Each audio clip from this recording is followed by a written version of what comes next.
তানভীর একজন cab driver. প্রতিদিন রাতের শিফটে কাজ করে। রাত ১টার দিকে এক মেয়ে কল করল, উত্তরায় যাব।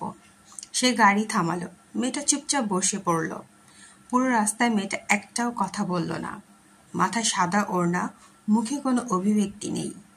তানভীর মজার ছলে বলল, রাতটা কেমন লাগছে? মেয়েটা ধীরে বলল, আজ ঠিক ১ বছর আগে এই রাস্তায় আমি মারা গিয়েছিলাম। তানভীরের গা শিউরে উঠল। সে ব্রেক কষল, কিন্তু গাড়িতে তখন কেউ নেই। শুধু সিটে পড়ে আছে একটা ফুল। ভেজা গন্ধে মিশে আছে অচেনা আতঙ্ক। সকালে রাস্তায় খবর এলো, ঠিক সেই জায়গায় ১ বছর আগে এক মেয়ে সড়ক দুর্ঘটনায় মারা গিয়েছিল।